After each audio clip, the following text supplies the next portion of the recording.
Welcome, guys. We've got green lights. I'm assuming we're up and running. So welcome. We're going to be playing. Welcome for Fortress Friday, where we play Dwarf Fortress, and we're going to continue on our one active game that we have. I've cleaned out this some time ago now. We've got 5 saves though inside this one.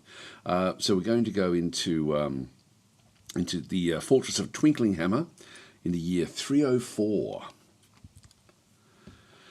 I would say of our Lord, but our lords, I guess, or our lords and ladies, the various gods and goddesses and entities of this particular world, all randomly generated, which I just love. In fact, I think we've got the death cult is the big one that we sort of are dealing with. Now, when I left it, I had to leave in a bit of a hurry. And we were dealing with a moody dwarf. That's right. We're here because we need to get cloth. So that's a big problem. So we got a number of problems. Let's go through them. We did turn on actually one of the there was a comment, I forget who actually gave me the comment in the chat last time about turning on something that rots away the zombies. Now we do actually have a naked zombie giantess roaming around on the top of the map, who is extremely dangerous. And so we killed her when she wasn't a zombie, but she's come back as a zombie. She died right on the cusp. I'll show you. F1, and then we have a bit of a look up the top here. F1 takes me to the entrance, but our original entrance was actually way over here, down in here somewhere. When we have a look at this one through this other side, this was our original entrance. Where we see the abhorrent goo, which is on the ground here, this is the border of the biomes, the 2 different biomes. We've got a living biome, like a wild biome in through here, and we then have an undead biome for the most of the map. And you can sort of see almost where it sort of cuts through, almost that same area. We've only got a smallish area up through here of living area, like back in here where the trees are alive. But once we sort of hit this region, it's all very, very barren. Everything dies in this region. So we've just got like a small corner of the map. I think you might go down one edge. Yeah, this is all living still down here. That's not. So this is actually where the 2 biomes sort of cross over. Anyway, the Giantess died right in here, right on that square there, right on the cusp. If she had died there, wouldn't have come back to life. But died there and did come back to life. And so we've got we'll have a look at that as we sort of as we move around. There's things like these hoary marmot corpses. These are sort of now rolling around the place. Sort of doing. These aren't really a problem, but the Giantess is. Just so that if you're not sort of familiar with the way things work in Dwarf Fortress, when something becomes a zombie, it's 3 times as powerful as its living form. So the Giantess is now something that we really, really have to be very, very careful of. But if we leave it down long enough, because of the DF hack command, and I forget what it was, I forget what the actual command was, but anyway, we're using DF hack to help with the game, and it certainly helps a lot. Hi Resmelin and Boland, how you guys going? Boland's saying, do dwarves dream of goblin sheep? Possibly. Very, very possibly. Anyway, this is, so we were out here fighting last time from this particular area. I'm going to try to trap the zombie dwarf, but essentially the zombies are all going to start to rot away anyway. So if I leave it for a length of time, we should be okay. But every so often we end up with migrants or something that will arrive. In fact, let's just go through the hostiles. So we've got these crocodiles and things will start to rot away now because I've got so many of them, and I'm sort of tempted to turn it off while we've got while we try to deal with the zombie giantess. There's so many under here, but we just have to get rid of all of these. And so I'm thinking, letting them rot away over the course of 6 months or so is fine. There it is. Oh, damn it! I went past it. Just go through them all again. Around here somewhere. That patterning looks familiar. There we are. So this is the Giantess. She's now wandered down into the south. She has been killing like trundles and stuff like this, but I don't even know if she's been killing that. I think she has. No, that's a mangled corpse. Yeah, I don't think it is. Anyway, she is. This is Slusus Smuslet, who is the who actually we managed to, like, when we had to kill her, we had to go out with our military late in the last episode to deal with her because she was attacking the next wave of migrants. So we managed to save all the migrants, which was actually really cool. It was just perfect timing to get the military out and fighting her. And so we've got one injured, or I don't even think he's injured anymore. I think we've actually been able to essentially fix everything up, which is very, very cool. Anyway, we've got the, if we go to health and then have a look at description. So she's basically unbreakable, but she is clumsy, susceptible to disease, very quick to hire. So you can see this is the damage that we had caused to her. So her brain is fractured, her skull is fractured, her head is dented, her right foot is dented. Yeah, so these are the sort of like the scarring and thing that we now sort of see from when we attacked her. But we really aren't going to be able to do much. There's a lot of what she's... you can see there's all these different sorts of scarring and things as well, which so she's healing up pretty damn fast. So we've got her upper body bears a tiny straight scar, her lower body bears the marks of old wounds, including a tiny straight scar. These are all stab wounds from the spears and the swords that we had. The head bears the marks of numerous old wounds. Now the head, we were smashing it, trying to destroy the skull and destroy the brain. Now we did kill it by a headshot, but we didn't destroy the brain properly, and so that's why this thing's back to life again. And so all of these have sort of healed up. Her right hand bears the marks of old wounds, including a tiny straight scar. These are all little scars that we created with the swordsman. So anyway, we should be okay out here now. We're in what are we in? We're in early summer, so we're not going to see any migrants for a little while yet, I don't think. So this one we'll still have to deal with it somehow, and we have to figure out the best way of doing that one. We've got 2 petitions outstanding, which are essentially we need to establish a temple complex for the ungodly faith, worshipping Lish, was agreed. Now these are outstanding, so essentially these were created like a month ago, and then we've got established a guild hall for the Hall of Tours, a crafts dwarf guild, as agreed. And so we've done these just in very, very recent times. So we're going to need to establish these sorts of halls, and that's something that we'll need to get onto at some point. But the most pressing one that we actually have is the next one down here, which is this moody dwarf. Can't find... Actually, where's the thieving? That's outside. We don't need to worry about that one. But the moody dwarf can't find item. This is the critical one. And we did use, I was trying to think, it must be something really unusual. And so we did use DF Hack to tell us what was required here. What will happen is you'll be given clues depending on the mood that the dwarf is in. So this is Falcons, back and through this other side. And pressed by unknown forces, in a strange mood. But there's different degrees of moods. Some of them are secretive, and you don't know what they're wanting to build. But generally, like for a standard one where they're trying to do something, she's claimed this workshop, but she's actually now going through what she requires. So you can see there. So Ubalakoth, which is going to be the name of the artifact that she wants to create, needs cloth, thread, leather, skin, gems, shining, raw, green. And then leather, skin, raw green, cloth, thread. Yeah, so we get the idea that now the one thing that we don't actually have in the fortress is cloth, believe it or not. so hi Began, how are you going? Actually, there may be a way around this. I'm just thinking, because the only way we can actually get cloth is to grow it.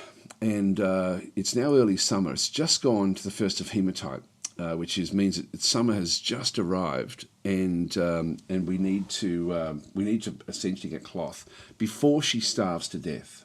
And so time is of the essence. She's got that they can sort of live without needing any sort of food or water for about a month, and then about a month later they'll die. So we've got very, very limited time to go and create cloth. Hi, Began. Did I say hi? I'm not sure if I did. Anyway, hi, Began. Hi to anybody else that's joined us as well. So that's the drama that we have. Now, this is where DFhack is just so useful.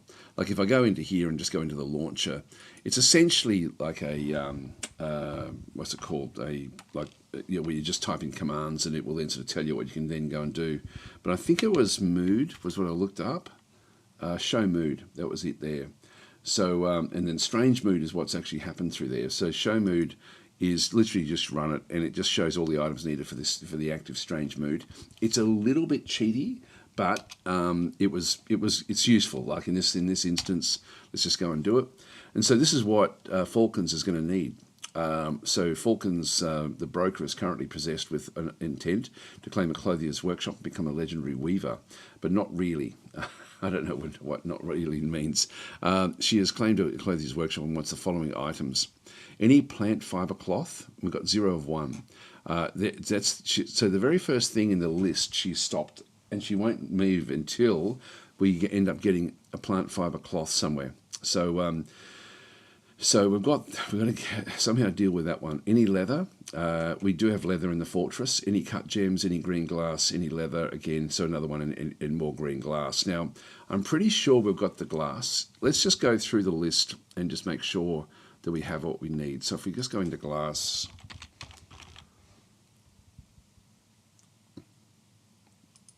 yeah, raw green glass. We've been making this because we do actually have a glazier in the bottom. Now, the raw green glass is the most basic of the glasses, so we do actually have these. So there's 12 raw green glass. If we go and have a look, they're stored there. So she will go and get it from there when it's required. Leather we shouldn't have any problem with. I think we've got heaps of leather. Leather, tanned hides.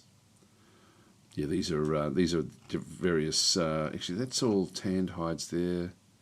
Tools. Looks like we've actually been making it. These are leather that we haven't made ourselves. There should be turkey. Oh, there it is, turkey leather.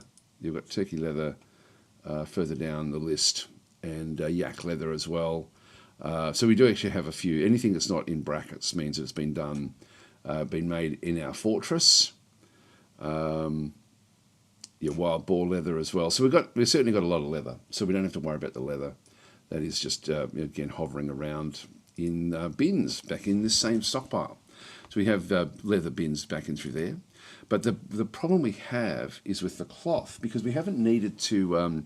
There's two ways to make cloth in Dwarf Fortress. One of them is to plant pigtails, which is a plant that will then allow you to then create like actual plant fiber cloth, and the other one is to get spider silk. In fact, there's three. There's also got leather as well, but the spider silk is the way that we've been creating our clothes, not the plant fiber. Now, if we just go back up to F1 again, there was an attack that went down, I think, with the Giantess as well, where there was a whole lot of where somebody came into the fortress. Whoops, hang on, where are we? Down over here somewhere, there was like a group of here. Oh, that's a yak bull. Yeah, this was this here was where a whole lot of actually there's a heap of things actually ended up being dropped here by a group of elvish merchants that were attacked. But that's all just food. So there's just heaps of food that they were bringing in. Yes, we've got that one there. This one here is the mangled skeleton of, and this is actually in a non-animating biome, by the way. Looks like they only were bringing food in. So yeah, we don't have any way to rush out. There was no cloth that they were bringing into the fortress there.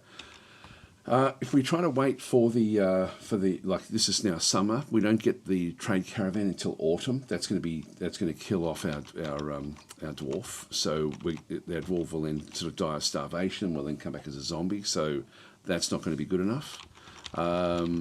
So we don't want to starve, but we have to get hold of cloth. So the only way we can really do that is to manufacture it, which means we have to then go and locate it. Now it's just gone into summer, which is if we go back down to F6, which is where I've got this is why we started off in here, because we do need to be building. Now these are all planting plum helmets at this point in time. You can see there in summer I can plant pigtails, and I've told them to go and plant pigtails in here. So that's already been set up. And in here, again, I've told them to plant these, but we do actually have plum helmet spawn in the actual ground here, along with some sweet pods as well. So, yeah, we can only really plant pigtails, which is what we use for cloth. I'm going to need to do this one properly.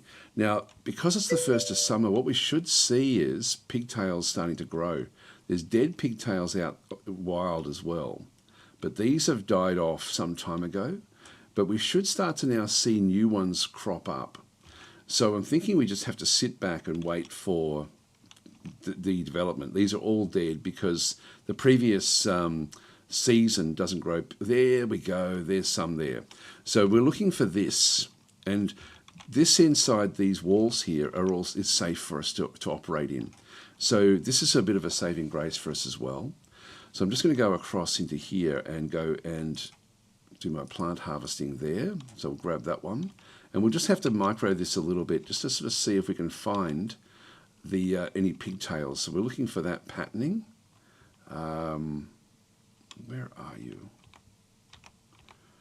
But I'm not seeing anything else down through here. So it's all a little bit of a experiment, really, just to sort of see if we can sort of locate more of these. Now these will grow again just in the wild over time. Look, you can see there's plum helmets out through here as well. I can just go and pick these up. Oh, they're dimple cups. We don't really need them. Oh well. Oh, well, that's okay. These are young trees. This is actually one of the reasons we wanted this area is because it is a good tree growing area. This is outside of our fortress. So yeah, that's pretty much it, really.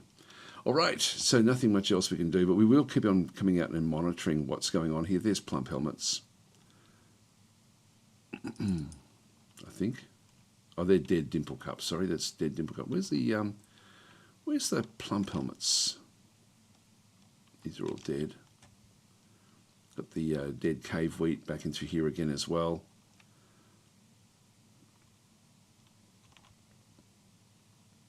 Dead sweet pods. It's pretty cool, actually. Oh, that's what plum helmets are looking like. Here's plum helmets. So I can grab some of them. So you can forage. Like the infamous mushroom lady here from here in Australia.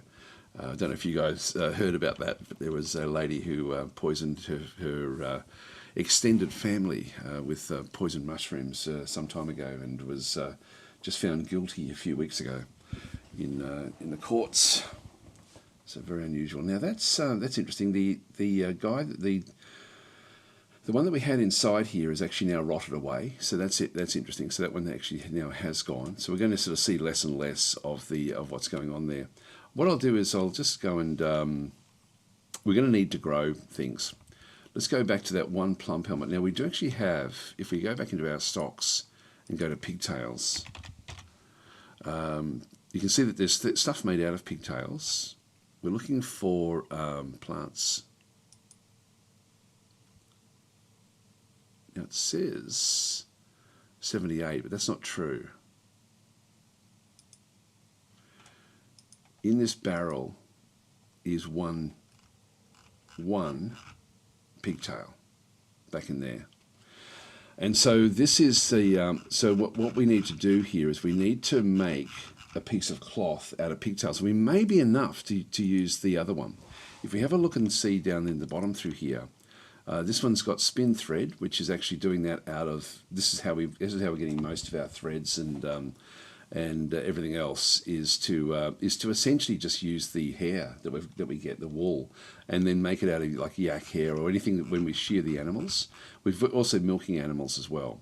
But in this case, we actually don't have, like we're going to need to, when we get the second one, I think that we need, if we go and add a new task, we need to process plants. This is actually how we make a cloth. So, and I think we need 2 of them to be able to go and do that one.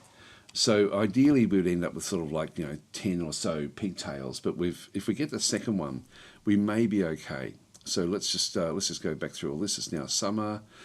Poults have hatched. That's fine. Needs a lignite. Ooh, we're out of lignite.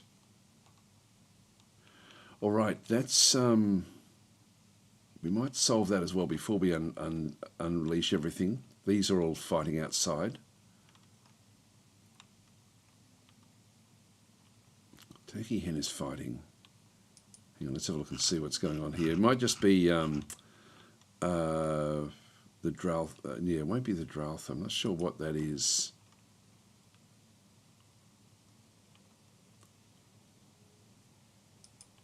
Yeah, that's inside there. That's okay. That's just have to be careful. What we don't want to have happen is for anything to become dead. We can see that there's blood on the ground. Just turkey blood. There's nothing undead in there. Otherwise, it would have shown up. So we've got heaps. We've got too many turkeys. We're trying to kill them off. Like we're butchering them away in here. Yeah, slaughtering poults. We've just got way too many of them.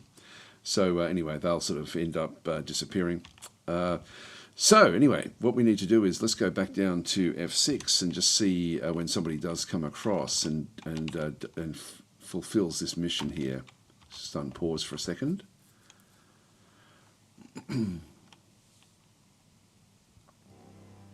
Oh, the dead walk. Hide while you can. Wow. Okay, here we go.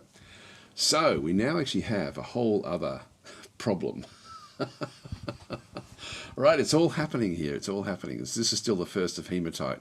So still that one day. The dead walk, hide while you can. So what's happened in here is, I'll just click on OK and then pause again. So we've got an invasion coming in of undead. If we have a look and see what this is, if I go back into the world screen, where we are is right here. This is the Fortress of Twinkling Hammer. And this, I can't zoom in unfortunately, but this area through here is actually the reanimating biome. This is like the maps show essentially the mix of the biomes, and so this biome is the Mountain of Threatening. The Hail continent is the continent that we're on, so it's the Mountain of Threatening, and so some of the mountains are inaccessible, but essentially it's still actually even the Hills of Homage. No, the Mountain of Threatening is all the way through. So we happen to be in the Mountain of Threatening for Twinkling Hammer. Anything that's red, we're at war with. Now we can see there that there's a few different areas down through here. Like we're at war with these dark goblin pits down through this other side, and they haven't come and visited us yet. But we're also at war with these two towers, and so this is actually a human tower of Catastips, which has got a population of under 10. And the towers are necromancer towers. So I'm not covering that, am I? No, I'm still. You can still see what's going on. I'll just move across so you can sort of see a bit more centrally what we're talking about here. So we do actually have again, dark goblin pits are back up in the top. The blue is our actual home dwarvish population, and then these humans are allies, the green, back in through there, and we'll have some elves as well. But anyway, we've got a dark goblin pit there where it says we're at peace, but like it's it's in red, so I don't think it is. They should be coming and expanding, so they're very, very close to where we are. And then there's another one here as well. This is the human tower of Words Pigs, population of around about 10. Now the population that you see there is a bit misleading. This is not just 10 entities that live there. This is actually 10 necromancers that live there with a horde of their own sort of zombie creatures with what we sort of see through there. So I'll just read a few of the comments before we go any further. Hi Freezerin, how are you going? Like two pigtails, it's more sustainable. Yes, that's if you forbid everything in that area to stop it being picked up while she was on the rampage. I'm not sure what yet. Yeah, so that's I've stopped everyone from going and picking things up outside. Seren's saying for the subscription there, thank you very, very much for that one. On Fridays we fortress, we do indeed. So Freezer is saying you have to be careful in the recipes too, don't you? Yes, I do. I will have to be a bit careful. Mine are always cooking them by accident. I forget. Keep on forgetting. Yeah, we might do that actually. That's a good idea. We'll come back to that one. So yes, we did in the UK. I'm not sure what that was about. Yeah, so it really bugs me that we stack different stuff into the same barrel like that. Well, it's just food. It depends on how you set up your stockpiles. I can split it out if I wanted to. In fact, I should really do that. I should end up with a pigtail stockpile separate from the food stockpile. Siren's saying the dead walk. I think the game is late. I think the game is late to the party. The dead already walk. Yeah, but this is a necromancer who will then be able to resurrect and raise the dead from any bones that are seen outside can be resurrected. Now, what's interesting, if we did actually have a vampire zombie in the fortress, they're unaffected by the dead, because they're technically dead as well. But then they're sort of sentient, and we can actually then control the zombies if we wanted to. But control the vampires, but we actually don't have any in our fortress right now. So hi, Inethka, how are you going? And then Freezer and saying your head is in the way a bit. Okay, I think I'm sort of out of the way now, so we should be able to now just talk a little bit about what's going on there. I think that's I'll see if it's when we go back to the base game. I did try to move it to a position that I thought was going to be fairly safe. It's sort of hard. The user interface in this game chews up a lot of real estate. Hi Exik, how are you going?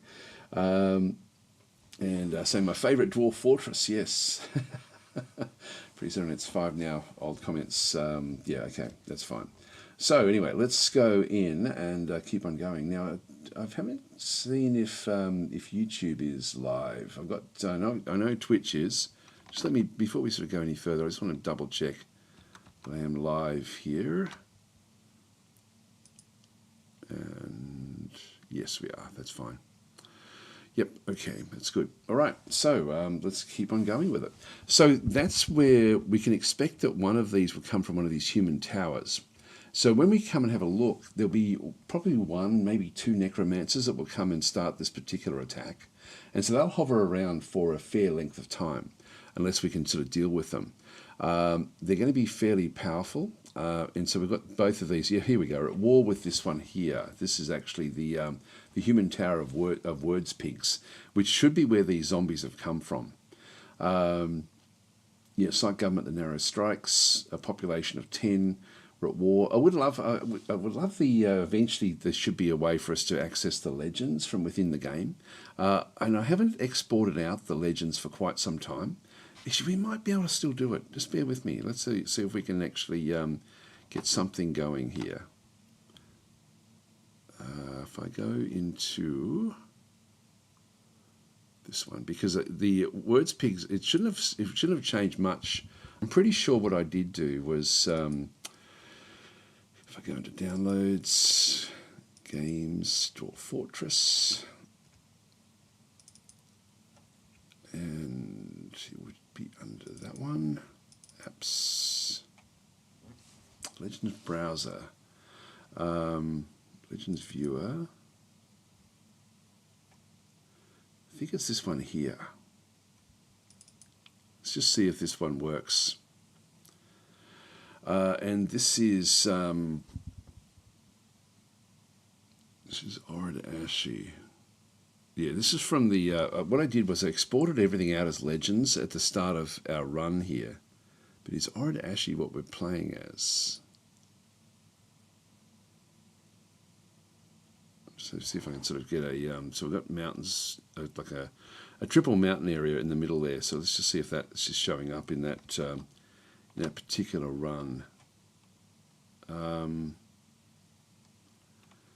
may not be. Or actually, I don't know if that's. I'll just go and load it and see if that's the one. Yeah, no, it's. So I've gotten rid of that one. Let's go and explore a new world. This will be under F. Steam Library, Steam Apps, Common, Dwarf Fortress, I'm hoping I did do this. And data, I think. Not sure if it's under save or under data. No, it's not coming up with anything. I don't think I mustn't have exported it out, so that's okay. All right, the way that you do it is you basically take a version of the game. In fact, let me have a quick look and see if I can find it, because that would be under my Steam library under here, side apps, common, Dwarf Fortress. I thought it was normally in the base. Yeah, it looks like we've actually, we no longer have it here. It won't be under save. Yep, won't be under there. Data. It's not going to be under there either. No, that's okay. I didn't actually export it out, so I can't actually open up the data viewer, the Legends viewer, which is actually really awesome to actually have a look at that. But anyway, we don't actually have it there, so we can't make use of that one. Anyway, that's the backstory as to what's actually happened here.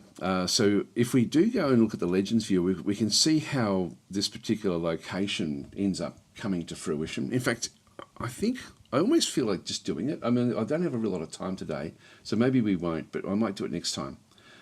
Do we understand the tower?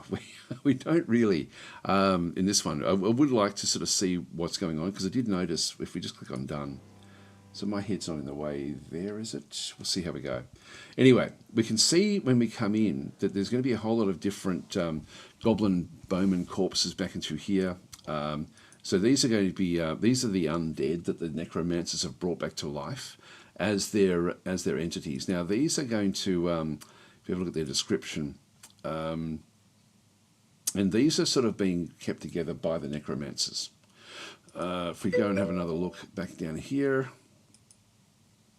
a dwarven spear dwarf corpse back in this other side, and the trouble with these is that they do actually have equipment, and that's going to make life. This one doesn't look like he does.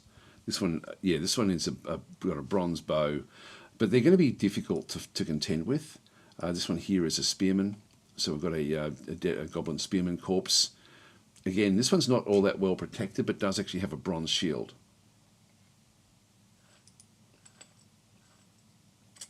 We've got another one down in the bottom here. A goblin swordsman corpse, and again, looks like it's only wearing cloth. So wombat leather trousers, rope breed shirt, yeah, bronze chain leggings with a bronze two-handed sword back in through there. So these are human size, and then we have ourselves a human as well. Human pikeman corpse, which is also not really wearing much other than the large bronze chain leggings and the copper pike. So our military, we've been building our military up, and if we have a quick look at the military back in through here and have a look at the members, we've actually got ourselves a fair few now. They're all wearing steel armor, and so these are quite powerful. We can have a quick look through and just make sure that they're all, got gloves on and shoes on, like the metal shoes, which they all seem to, which is good. So, by the way, if anyone does want to use a DasDemption and claim one of the fighting dwarves, then by all means you can certainly do that. So we now actually have, it says 5 invaders, which we see through here. Now there will be a necromancer with them, but they're more hidden. We don't get to see them until we're really, really close. But they will then bring back to this is like Bladus's mangled skeleton. I wouldn't be at all surprised if we start to sort of see this is somebody who died. I forget who that one was as well. We've had different entities or different people die on the outside here. Even things like Crundles and things. We should start to see these rise from the dead. Would be what we sort of end up, sort of watching what does go on through here. So that one should be risen as well as they sort of start to come in. Anyway, that's going to be interesting to sort of see what does happen with this particular location. There we go. I'll take a fighter. Okay, so we've got a fair few really good dwarves in the fortress actually that do require naming. So if we go back across, we've got Zassit is the next one in line. There was Cog. I'm pretty sure Cog was an interesting one. Cog is a bit of an unknown entity in the fortress, I think. Let's have a quick look and see. If we go down to Cog,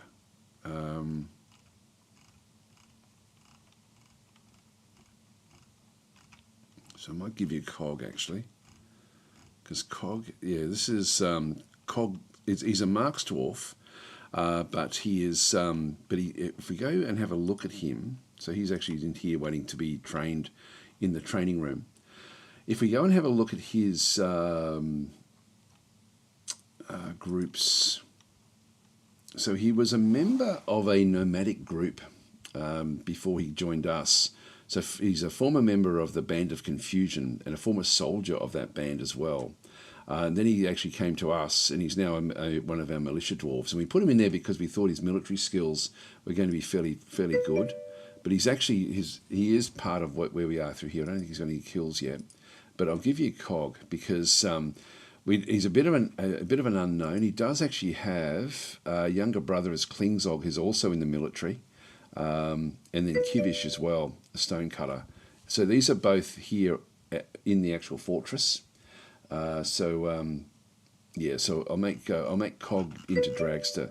He's got a lot of friends and things, but I don't fully trust him. So this is going to be a Dragster. There we are, Dragster the Marks Dwarf, but he's not actually a Marks Dwarf. Squad name is Awesome, the Magical Murder. That's actually random. Everything is random in this game. It's unbelievably good. All right, so that's actually, so they're now going to be, I won't bring them out yet, but what we could do is actually open up the fortress a little bit. So, hi Sev, how you going? Drax is saying he's frail. Will that make him easy to kill? No, not really. It's if we have a look at the health and description, he's slow to tire and quick to heal, but he's weak and very flimsy. So he's slow to tire but quick to heal. So look, they all have these different things. There is a way to look at the numbers, but look, I don't worry too much about whenever they say those sorts of things. He's going to be fine. The idea is that they're not going to be sort of fighting for any extended period. It may mean that he gets puffed earlier than the others. No medical history, no treatment, no wounds, no status. Skills, he is he's got a lot of different sort of skills into here. They're all level 0, so he's not really great at anything. If we go back to combat, he's level 3 in terms of discipline, observer, dodging is high, which is great. He's a bit rusty with his shield, but he's getting up there now, so he's almost got the next level to go to level 1. Level 2 armor user, level 2 fighter. He's only a novice mace dwarf, and so he is actually a rusty Marks dwarf. But that is, the mace dwarf will end up taking over from the Marks dwarf. Novice wrestler and dabbling striker. So as they train in the barracks here, they will actually keep on sort of going through there. Now we've got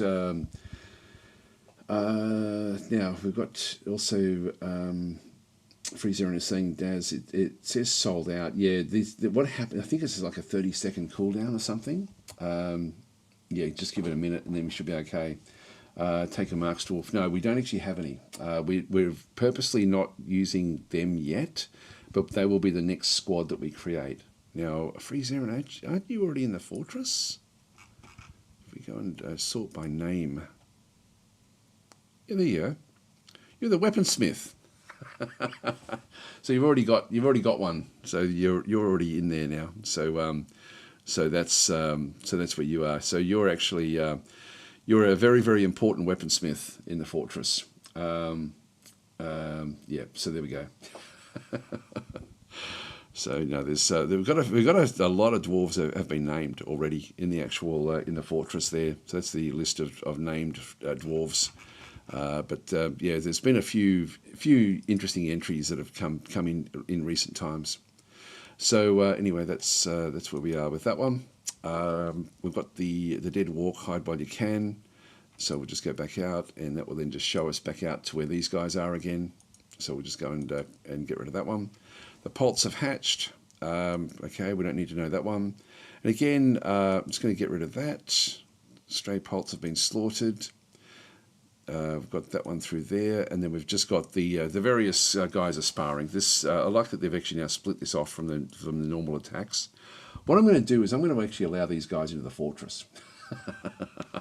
so that we can sort of then deal with them in different unusual ways. So let's go and do that. Now, what we don't want to actually, what we could do is actually open up our main fortress in here. The trouble is going to be is that the Giantess is probably also going to come running in and come for it. So if I open this fortress up, they shouldn't. The Giantess may be able to break open this, but I don't know if she can. If she can, we're in a lot of trouble because that will then break open the door.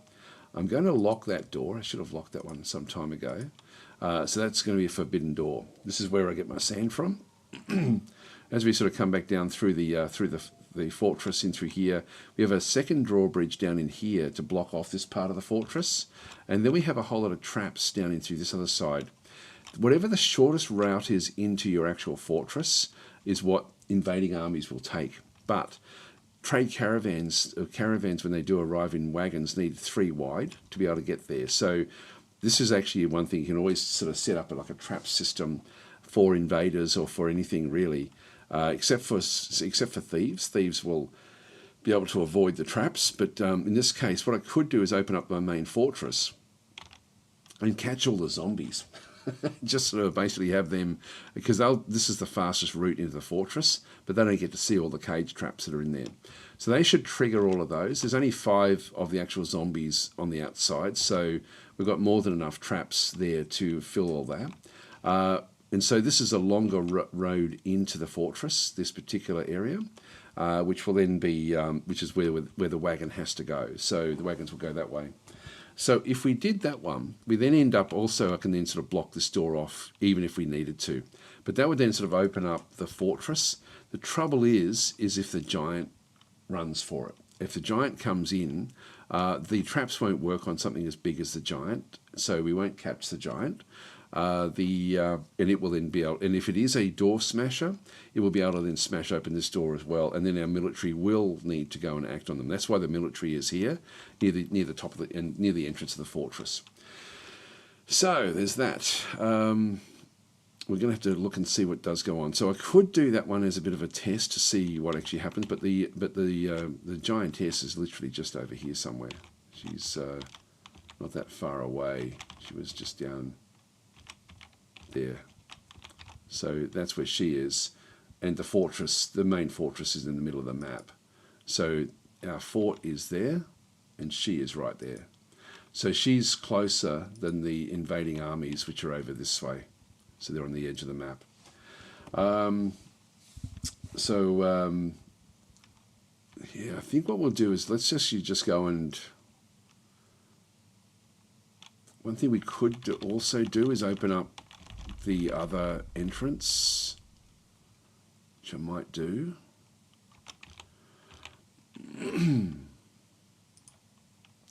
Yeah, let's go and make this one passable.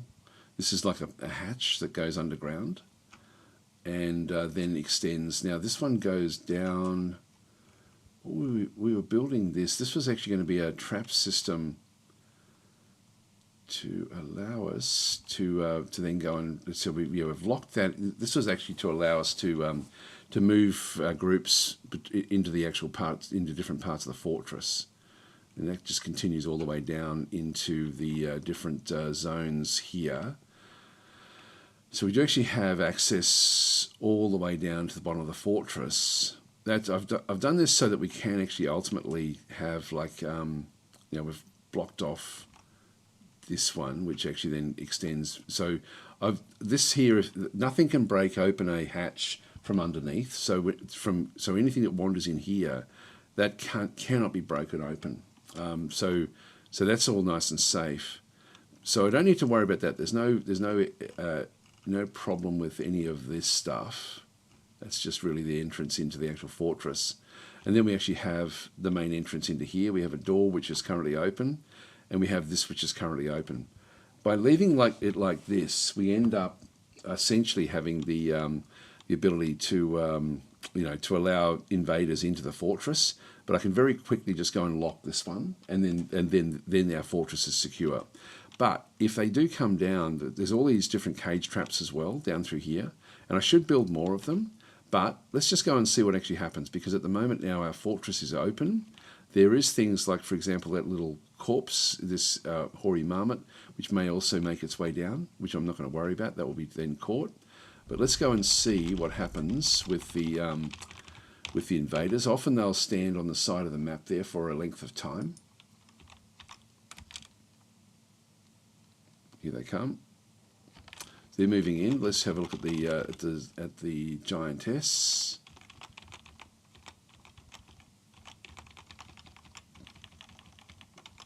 God, where is it? Here it comes. Look at how fast that one moves. So she is really on the on the rampage. Okay, so she is going to get there first. This is actually okay, because if I lock her into that little area, we're going to then be able to. Actually, what I will do is I'm going to activate the civilians. I've just activated the civilian alert, so this now is going to keep my dwarves out of harm's way. So they're going to keep away from anything else that's going on.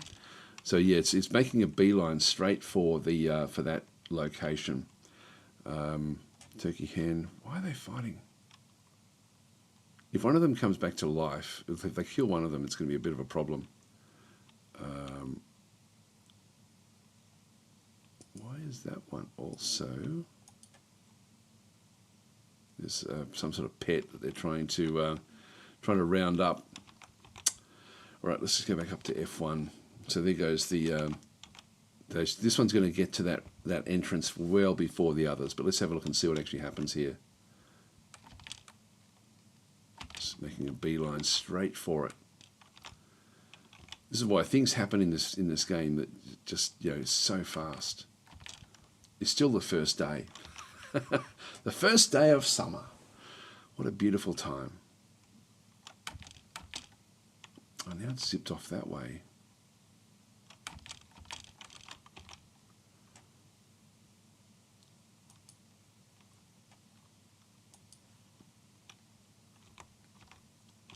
Oh, there's the gosling.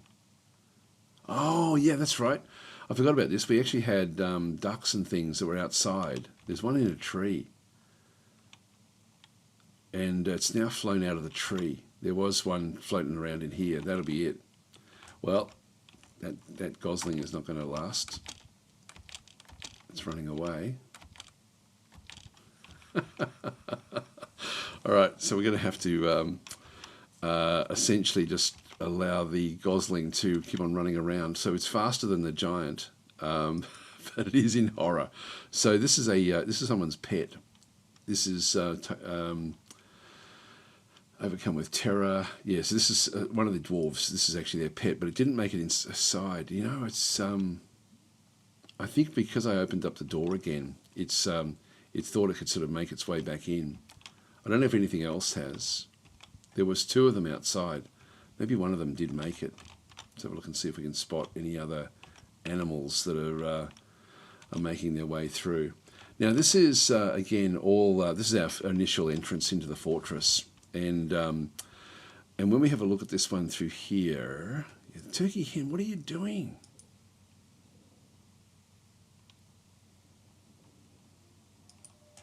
It's all in here.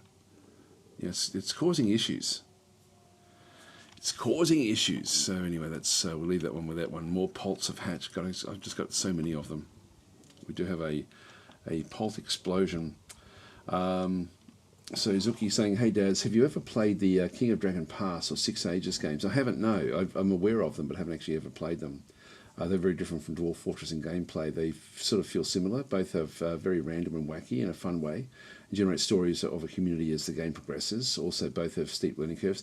I think that from what I can remember, it was the overall approach, because I think isn't it more of a story driven rather than graphical driven game. I think I see. I may even have it, but I think I may have passed on it because of the approach. I know it rates extremely highly, but I didn't sort of do much with it.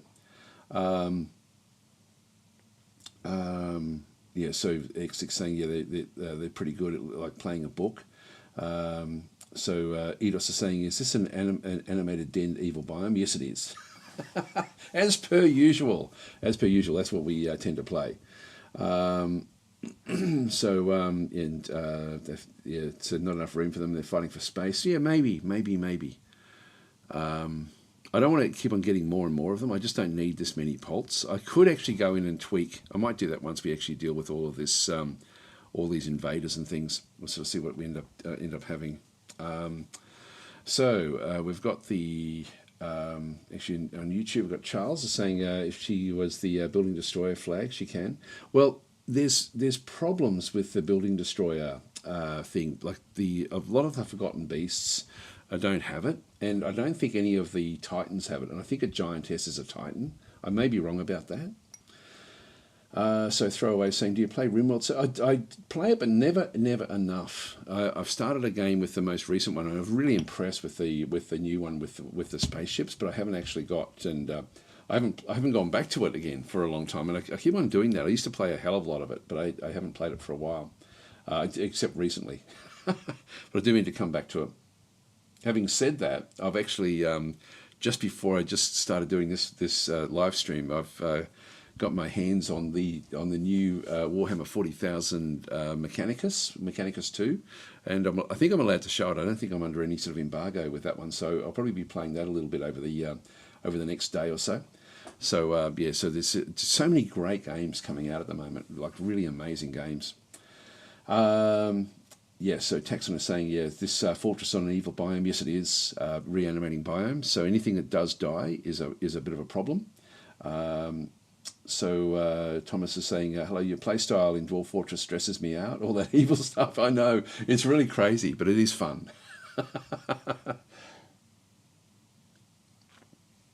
Yeah, I should point that out, by the way, guys. We are playing on a really, really hard biome, and typically Dwarf Fortress has been played this way. It's Dwarf Fortress in its standard way of playing is quite a sedate sort of city builder type game, but when we play in these evil biomes that do reanimate, they become much more aggressive, and you've really got to look at everything, because anything that dies inside the fortress will come back as a zombie and cause all sorts of havoc.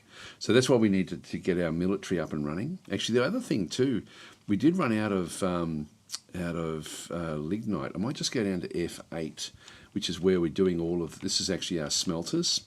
So this is actually, we've got a volcano. This is way at the very, very bottom of the fortress, and so and we've got like a magma that's running in through the underneath of the. We've hollowed all this out, and so we've got sort of like furnaces, smelters back over here, and then forges back over this other side. We've picked up gold. On the layer above it, though, is where we actually have the various the steel making process. So we're trying to make steel. So we have to do that. We need to create iron bars, which is sort of like that's fairly strong, but we need steel. So to get steel, this first one only allows iron bars in that first one. The next one through here is actually a stone stockpile, and this is actually where we've now got a bit of a problem. We've got a few different problems here with our stockpiles. So this one here, if we go and have a look at the custom, we'll see we're only allowing lignite. So this is the one rock that we've actually been able to find on the map that actually does have that we can actually make coke from.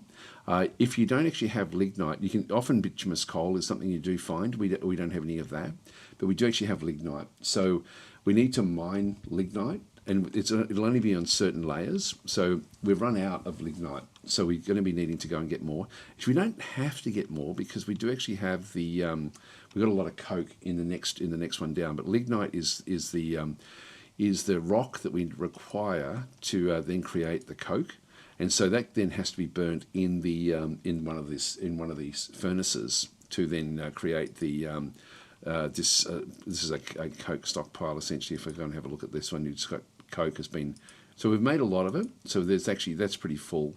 From coke and iron, basic iron bars. So these are just iron bars inside there. We can then make pig iron back in through there, and then if we have pig iron and this one, we then have another stone which we're not seeing through here, which is a flux stone. And if we go and have a look at the custom for this one here, this is where it's very complex to make steel. So the economic stones in through here is limestone. So we do actually have some layers, some limestone layers on the map. So we need to get more limestone into what we're doing through here as well. And so limestone, pig iron bars, coke, and iron is then used together in the smelter to then go and create steel bars. And you can see down the bottom through here that the steel is empty. This particular area is completely empty. We've sort of run out of steel from this particular one. So this is where I've been sort of setting up my stockpiles in here just to have like a chain of what we need to then go and create. And so what we should see is there's possibly going to be, some of these will then have jobs for smelting. No, none of them have got jobs for smelting at this stage. Any of the into getting steel bars. So we don't actually have any steel bars. Now, we may still have equipment. No, this has all been cleaned out, so we don't actually have any equipment left over. Oh, there's a steel bar there, which is being picked up by somebody. Somebody's going to use this particular steel bar for something. But we've run out of, limestone looks to be the main one that we've actually now run out of. If we go back up through the fortress, this is a long way down. Like if I just keep on coming all the way back up, we should pass. I'm starting to sort of mine different areas, and I should actually keep track of where where lignite and limestone. Limestone's going to be easy because we'll see it, and that's going to be up near the top of the fortress. So if we just go and start up the top here, this is limestone. So when I create a bedroom, it's going to create limestone from the actual, when we actually do the mining through here. So this is a limestone location. That is limestone as well, but we have to be careful. This is also aquifer. So we've got an aquifer running through here. This kaolinite. So if we go and see, what I'd like to try to find is some lignite. And I can't remember which, actually that one there just needs to resume construction.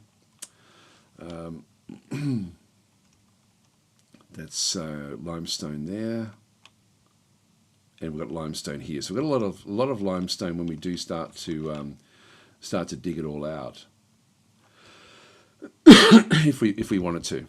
So I won't worry about it too much because I'm thinking we do possibly have like a fair bit of it around the place.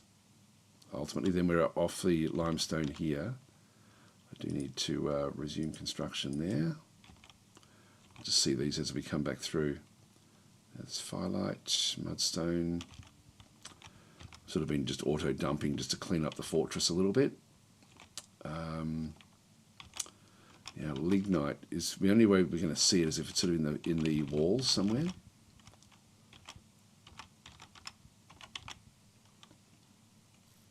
I'm not sure where we ended up finding lignite. Just going to see if I can sort of spot it in where we are now. Did they pick up that? No, they still haven't picked this one up yet. So everything's been happening since we've, that pigtail there is still fairly important. We have to remember what we're doing here. Now we do actually have pigtail seeds now in the ground. That's good. So we'll end up sort of they'll plant the pigtail seeds in there. So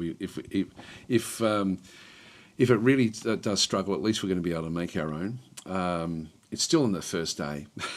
It's all still day one.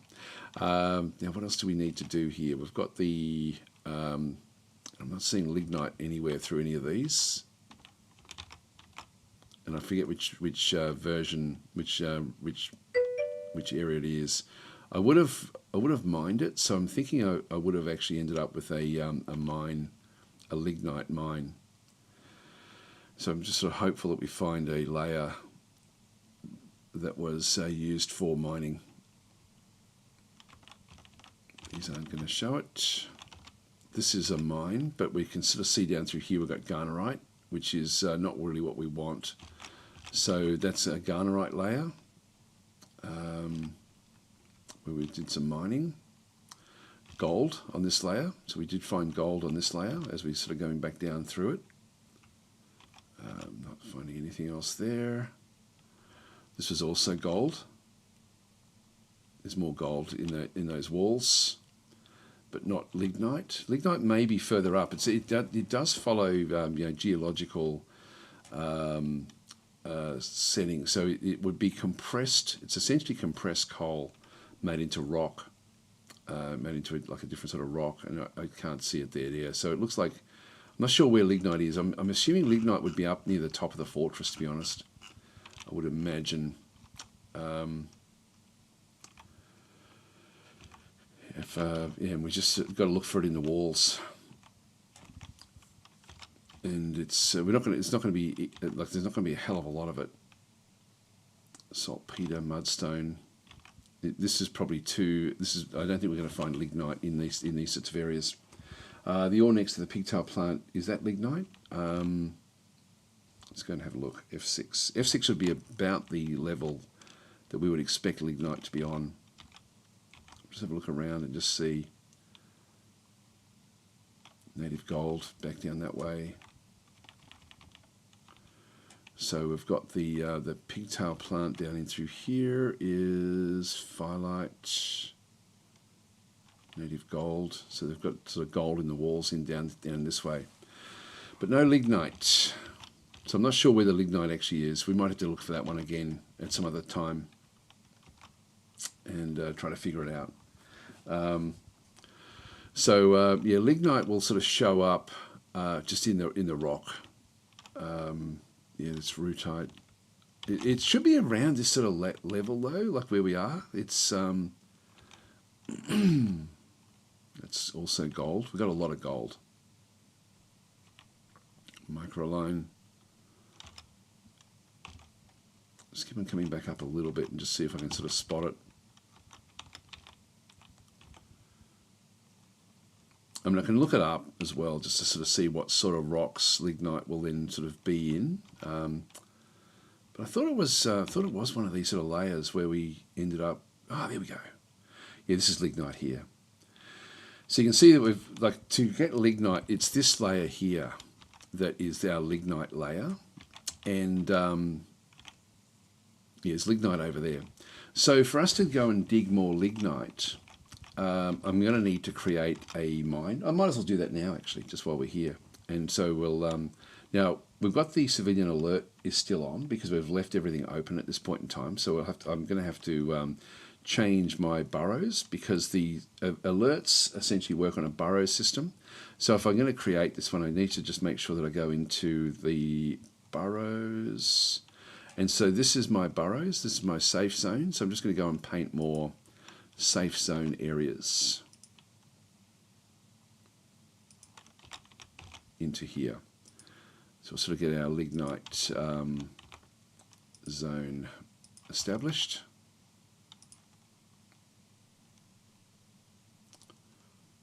So this will then allow my mining dwarves to operate inside this area. Yeah, that's actually a big area that allows us to do things. Now, what I don't want to be doing is breaking out into the other side. So that just all that does is I'll just accept that one. This then just allows my dwarves to operate in here.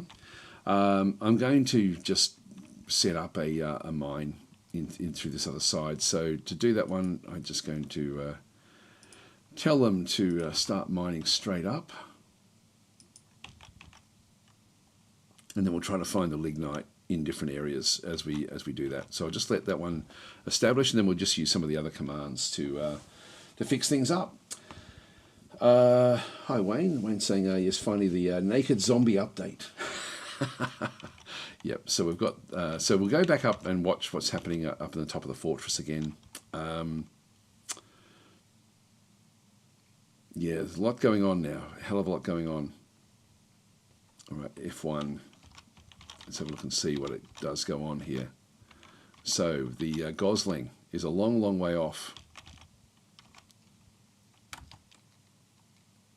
Now it stopped moving. Now there's a blue jay. Where's our little friend? Where is our little friend? Let's just watch down into here.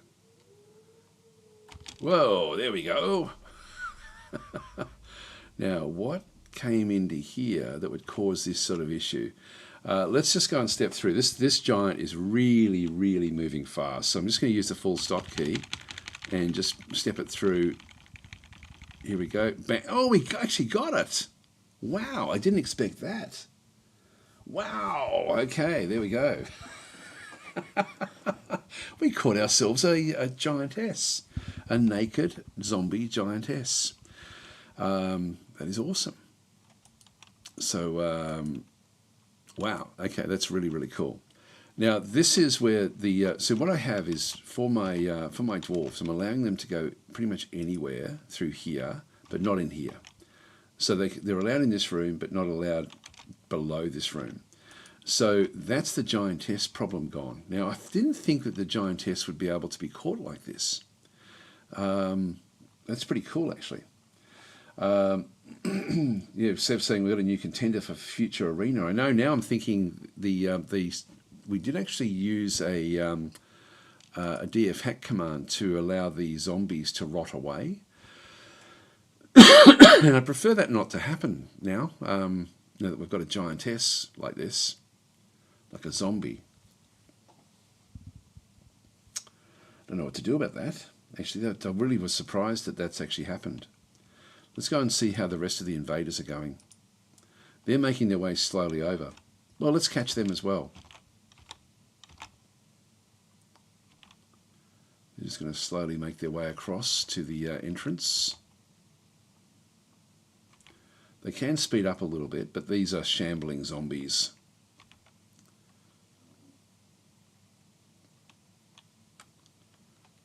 See, there's some of them are... okay, that's just in their training.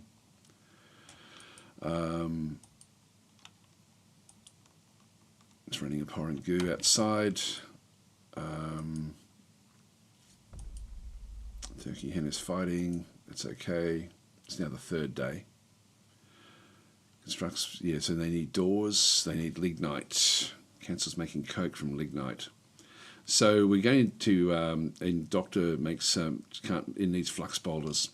So we do need to get more of the limestone as well. All right, what I'm going to do is I'm just going to go and Council's Lodge cage trap. It's a forbidden area. Yeah, we're going to get a lot of those now that we've got this civilian alert on. Because what we don't want to have happen is we don't want the... usually what I do with cages, like because of it's so dangerous outside, is that the cage itself will be like this one here will be forbidden, and I mustn't have done that in that area underground. So I'm just going to go and quickly go and fix all that up. So what I do is I forbid it until I'm ready, and so this particular cage here, actually that cage is forbidden. Oh, it wants to reset it. Yeah, so if I go back in, this is the actual cage trap itself. Yeah, no, that's I can forbid it from here as well to stop them from coming in and building a new cage. All of these cages themselves should be forbidden. So if you forbid the cage, if you forbid the mechanism, you also stop them from coming in and replenishing it.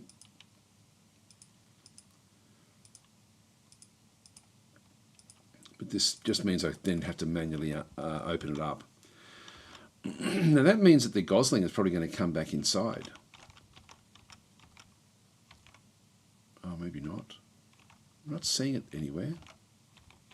Where is it? Let's find it. Pets and livestock. I'm going to have a heap of these. There's a drake.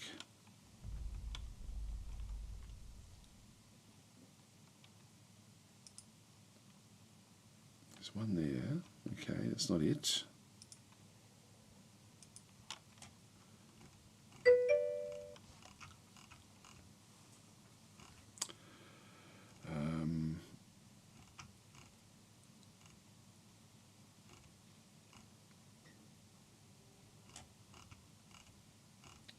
They're all ready for slaughter, unavailable as a pet. It's okay, we'll just keep on going down. It should be one of the more recent entries. Tobal, that was the one. Still outside in the tree.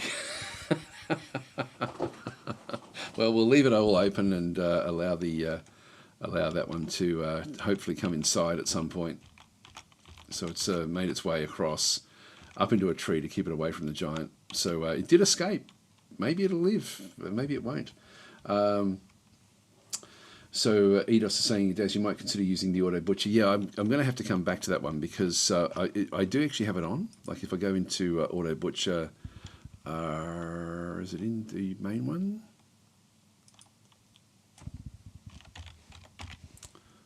Auto Butcher. It is actually on. You'll immediately butcher excess livestock. This is the in-game, so it allows you to set thresholds. So the I do actually have it. If I just go and press GUI Auto Butcher, it is actually on at the moment.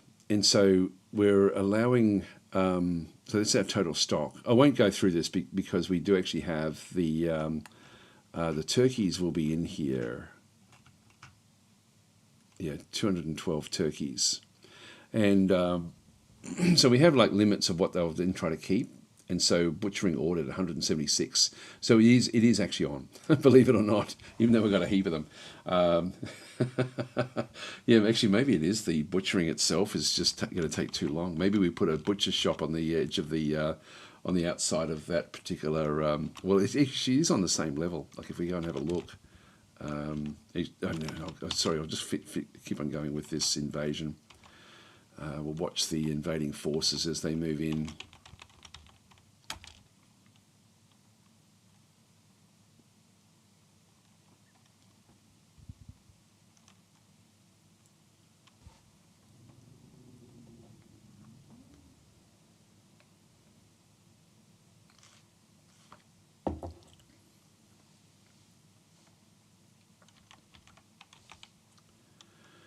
So we'll grab these zombies as well.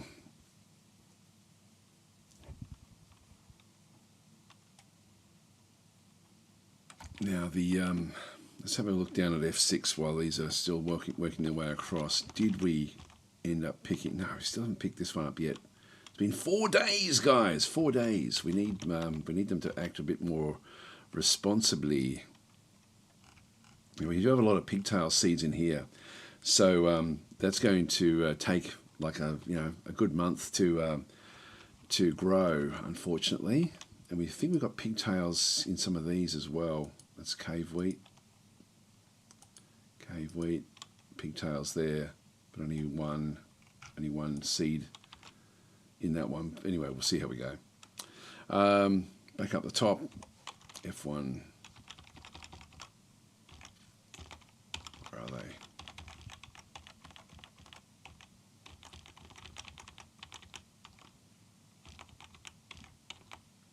Where the hell are they?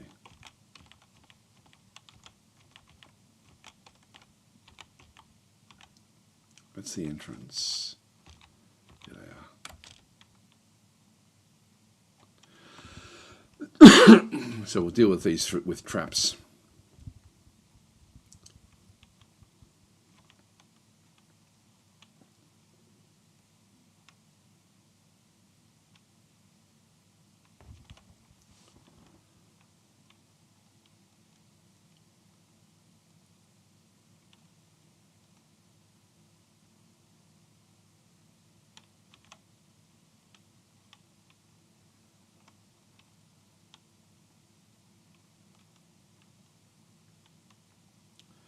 So I've opened up the fortress here, now they're sort of moving in. These can't break open doors, but they're 3 times stronger than their normal counterparts, so they're very, very strong.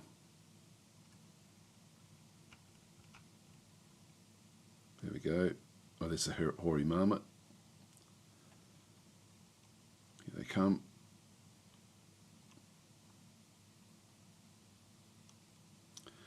Going to shamble their way through. Bang, you're gone. You're gone. You're gone. There's 1 cage each.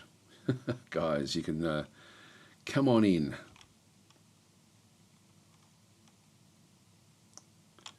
That's it. Okay, so the invasion is now over.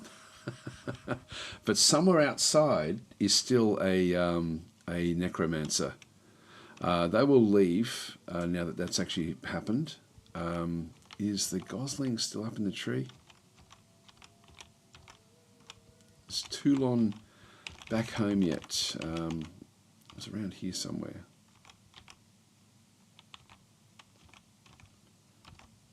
Not seeing Toulon. We've had this door open for quite some period of time. All right, so with what we end up having through there, God, where is it? Where is it? Where is it? I'm not seeing the duck anymore. Let's just see if we can go and locate it. Did it make it inside? It's a long way down. Down through the list. Yeah, so these are all ready for slaughter. They just haven't got to them yet. No, it's Toulon. Tobel.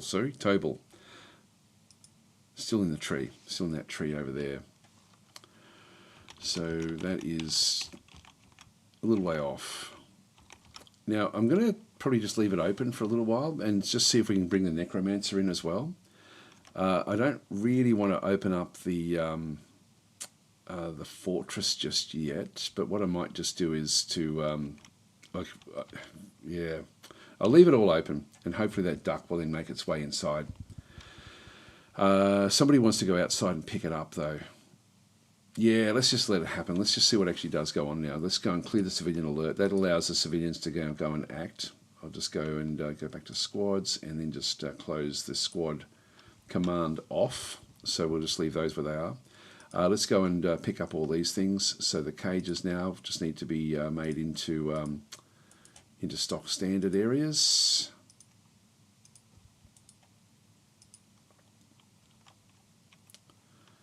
And that cage trap.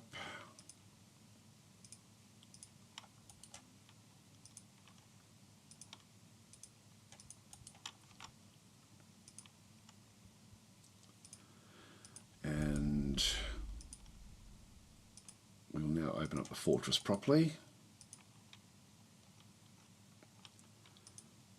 So this is the back entrance into the fortress. So with that one then done, I'm just going to leave them where they are. I'm going to now open up the main entrance as well. So we'll we'll drop the drawbridge and allow the fortress to operate normally. So we'll just go and smash that one down and open that one up.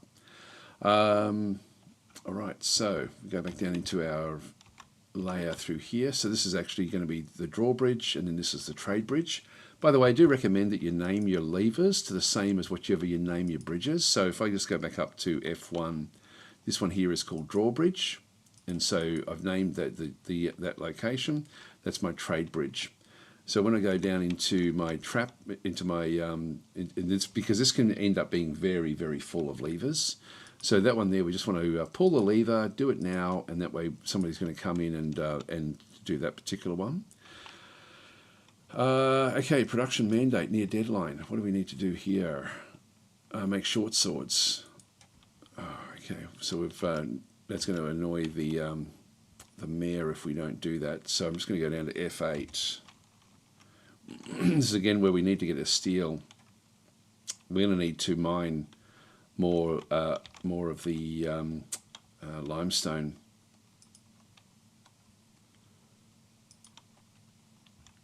So I'll make a weapon. I'm going to make a steel short sword.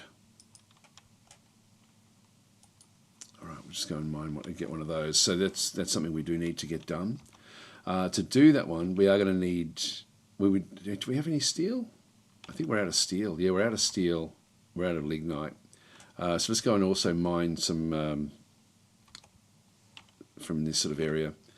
Now we've got 2 layers. This is all limestone out this way as well, and so I'm going to go and build another one of these locations further down here. I've got to keep on coming in and filling these up. Just let the fortress sort of catch up with itself first. So the way we use this is instead of like digging each one of these little rooms out, we can just use a pattern to to then go and do it, which is, again, a DF hack pattern. And this will be, I think it's a quick fort. I always forget which one it actually is. Yeah, blueprints. So we end up having to load in the blueprint. So we've got the, these are the load the quick print, the quick, this one through here. I'm going to go and do this particular blueprint in this side. So I'm just going to go and press enter, I think. Double click. Yeah, and so that's the same shape. You can see there the digging is the same as is what we end up having there. So I want that one to line up essentially there. That will be sort of where we end up with that particular one. So it's just a nice, clean and simple way of digging these. I can also then just go in and flip it. So you can see down through this other side, load blueprint, transform. I'm just going to go T, and with that one there, yeah, I can then just use the bracket keys. So shift, and then sort of make it sort of go from the other side. And that's going to be, I'll just make sure it's lined up. Yep, that's fine there.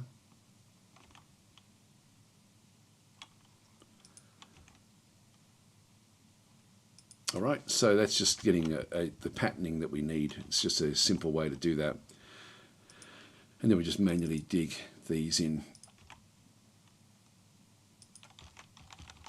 All right, so we're going to end up, and that will then get me more of the limestone as well. So that's really the idea behind that one. Let's go down to our lignite layer. So we're going to be able to always see that limestone's here, so I don't need to really worry too much about that one. The lignite was around here. Bauxite, we're not seeing anything else in through that side. Now we do see there was lignite back over here. I'll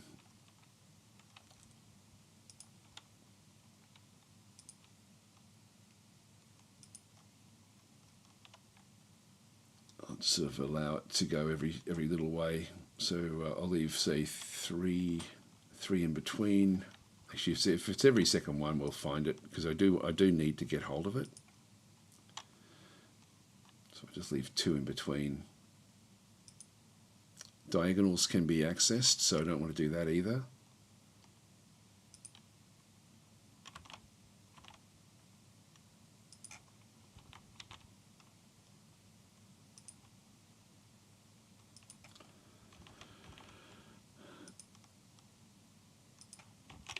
That'll do us to start with. Oh, maybe just one more.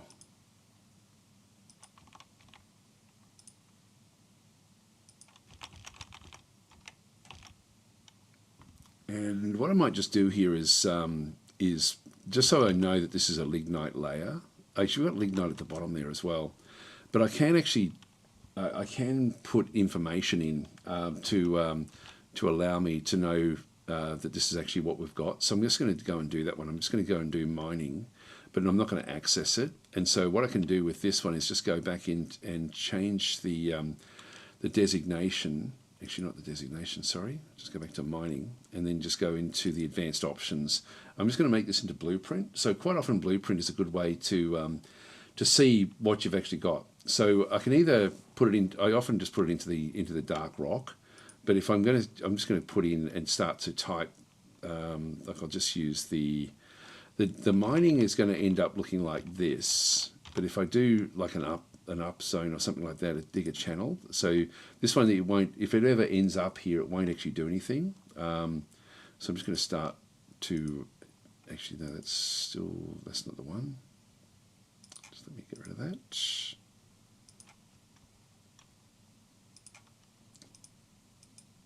This will make it just to look a little bit easier to, actually, I'll leave that one there.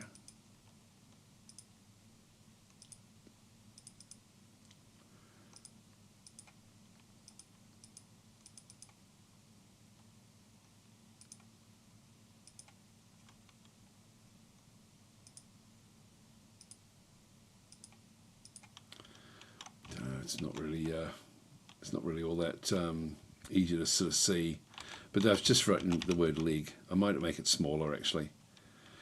Yeah, I'll just make it a little bit smaller. I mean, I can do it even in here to sort of see it, so I might just do that. So if we just go across to, I'll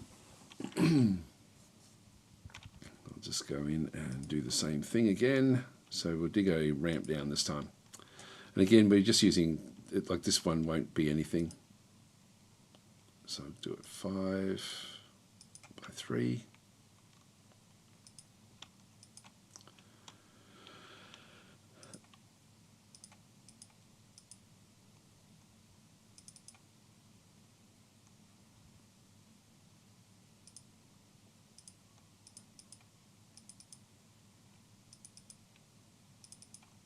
That way, sort of, it just says lig, and that hopefully I'll then know that's a lignite layer.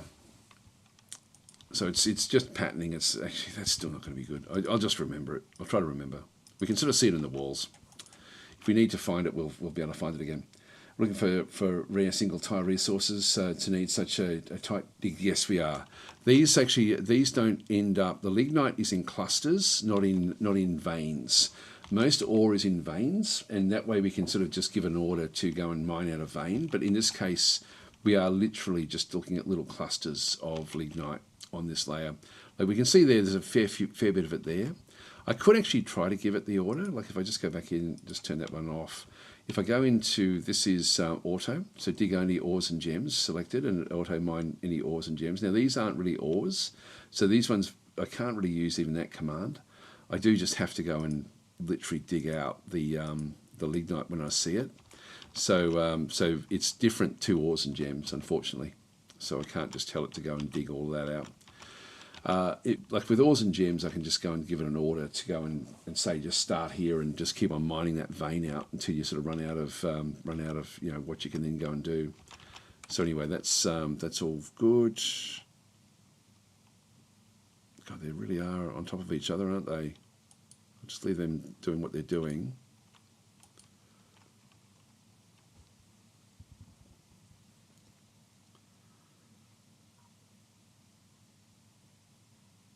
Yeah, so we still need to keep on getting this steel operating properly. All right, let's go back down and try to continue on with what we had left it. We've only played for 7 days in this one here. I still haven't got this one yet. Now, do we see any other pigtail that have grown in this like in this week? If we can see any more, I'll definitely grab it. So we're trying to save this moody dwarf. And we need one more pigtail, I think. Yeah, it's just plump helmets that we're back over there. All right, let's let them go. Come on, get out of there, guys. Coming into either milk or shear, that one.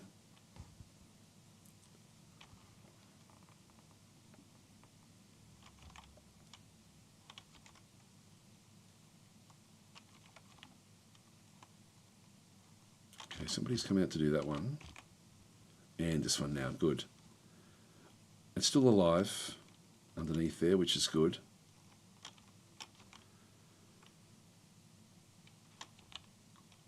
Looking for any live pigtails at all.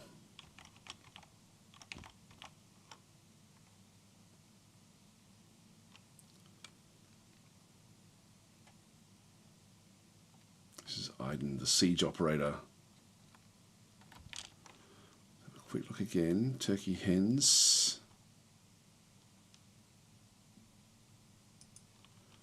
Now this is some wool has come to life, and so the peasants are just cleaning that one up. Yeah, so the wool has attacked the peasant, but she jumps away.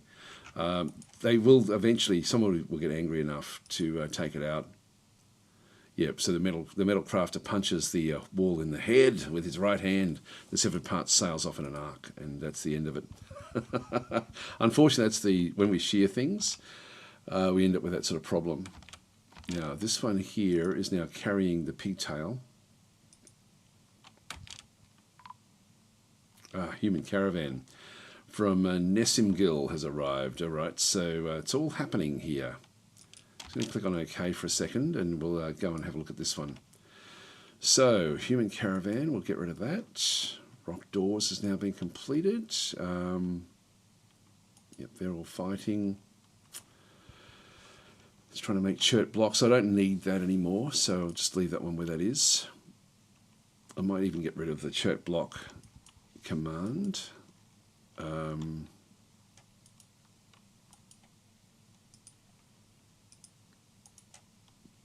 Now, it doesn't require us to open up the fortress for this guy.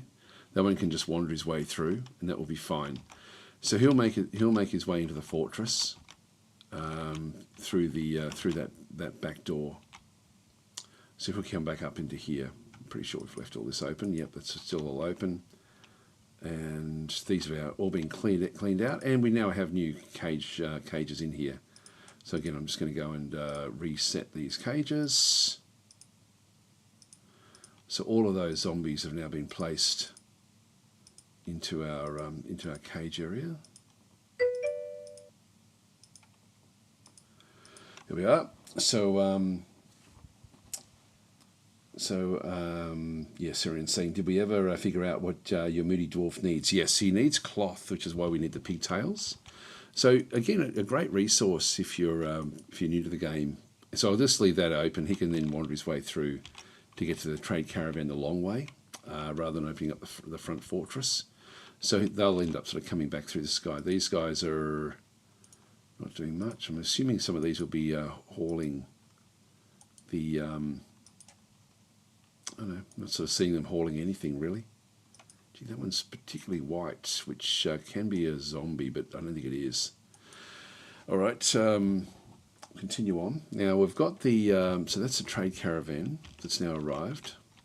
Got lots going on today. This is actually where we get our hematite and metal from, this particular layer. So, yeah, this is actually hematite, magnetite. So this is our metal layer. This is where we get the iron from. You can see we've also then got native platinum as well. So we can actually sort of make things out of platinum. Quite a good layer, this one. And that's just before we then hit the aquifer layer. The aquifer layer is in there. Let's continue on back down again. We haven't done anything else in there just yet. That will come. There's a lot of mining now for the dwarves to do. So the pigtail, actually, it's going to show the, if we just go back into here, one thing that is pretty cool is if you go into Dwarf Fortress Wiki, make sure you go to the index.php. It doesn't work if you just go to the actual, I don't know why, it should be set up to automatically look for index.php. But if we go and have a look at pigtails, I can then have a look and see what we underground crop grown only in summer and autumn, maybe brewed into dwarven ale. That's the problem, but we have to turn that one off. So processed at a farmer's workshop to create pigtail thread, which is then used to weave pigtail cloth. So the we need to make the thread first. The pigtail cloth, what we need to find out is how many pieces of thread do we need.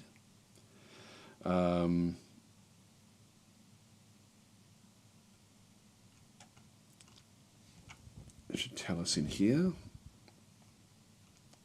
Actually, there's something to tell us.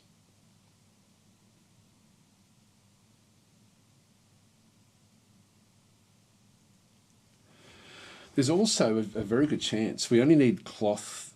We just need plant fibre cloth. This human caravan may save our bacon as well. Like that's actually something that could be very, very handy for us. It doesn't tell us actually how many we need. Let's go back out to pigtails and go to thread.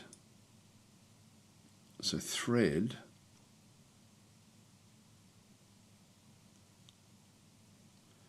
It's got the textile industry in through there. We might have a look at that to see what numbers we actually require. This thing goes through the whole process. There's a flow chart there going through plant cloth. So pigtail, hemp, cotton, which is all above ground, but pigtail is what we want. Farm plots. Yeah, it's not giving me numbers, and it's numbers that I need at this stage. Anyway, we'll at least leave it because I think we're going to be. I think we should be okay. Hopefully, with the humans arriving, so we'll sort of we'll need to rely on that particular one to then sort of come good. Let's have one last little look to see if I can see any more live pigtails. There should be a lot more that will then grow over the coming days, but I'm not seeing anything else that's come back to life at this point in time. All right, we'll just leave that one there. These are all their zombies. They should all be in here, or if they're on their way down into here.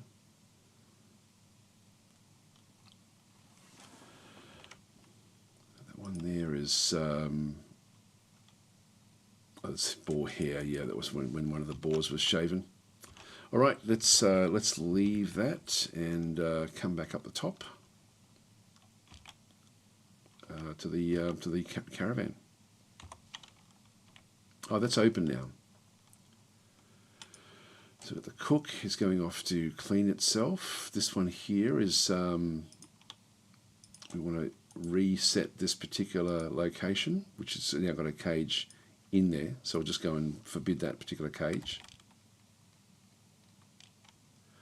They don't like being out in the goo. That's going to make them very unhappy.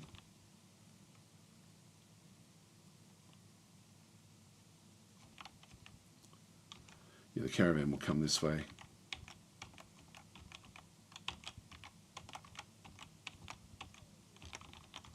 They've already made it inside. Oh no, now these guys are all going off to store an item in a stockpile. Now these are all moving off to there's something that was killed back down this way. So they're all moving off. There was a caravan that was destroyed by the giant, potentially.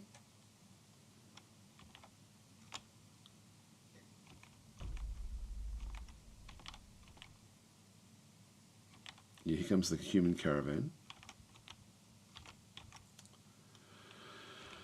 So they're all spread out down the bottom there. But there should be another, there was a caravan. I might just watch these people, watch these dwarves sort of do what they're going to do.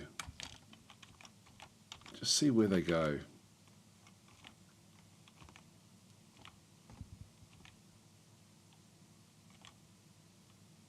It's sort of safe-ish while there's while the human caravan's coming in as well, because they've got some strength. Yeah, something under here. There we go. Now that was actually the that was what was left over from the I knew there was something else. Now there's a whole heap of stuff. This is actually from the elves when they were killed by the zombies.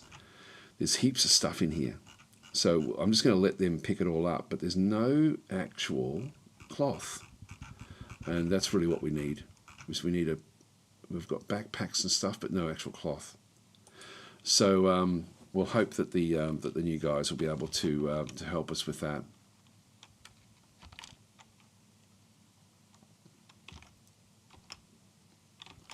So we'll go and loot the elven stuff.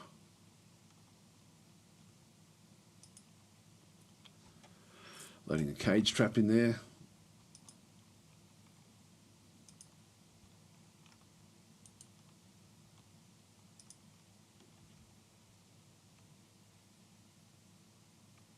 It's just cleaning up outside. Yep, there's heaps of them now going out to grab all the stuff from the elves. Get the loot, guys, get the loot.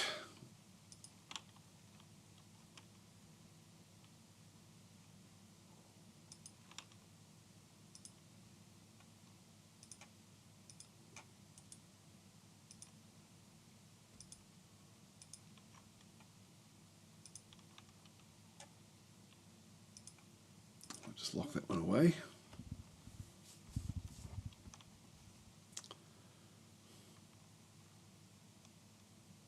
Just clean up all these traps and stuff while we've got the opportunity. It's sort of rare for us to have the opportunity to do this. Merchants have arrived and now unloading their goods. That's good. again, just having a bit of a look to see what's going on. Like there's different guards and things sort of now fighting.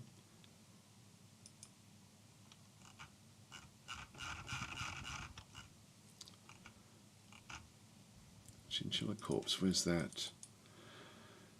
Yeah, so there was a bit of a fight. So one of the, there was still zombies on the outside. Nothing much really for us to worry about. Yeah, we'll just leave them where they are.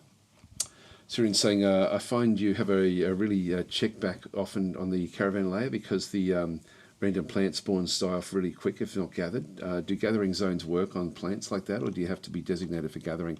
I think you just have to designate a gathering zone. You can see there these guys are now a bit sick with what's actually going on. So they're offloading. Please have... Oh, there's cloth. There's cloth. Okay, let's go and do it. Let's go and bring in what we need. So we're going to move goods to and from the depot. What we want to have through here is the finished goods.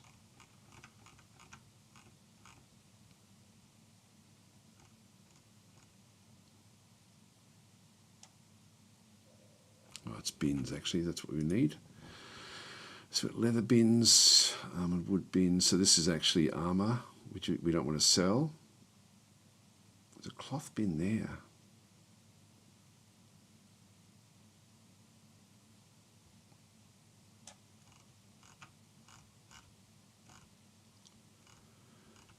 Finished good. Yeah, these are the close ones. Finished good. So we'll move that one in. All the finished goods should contain trade items that are nice and close.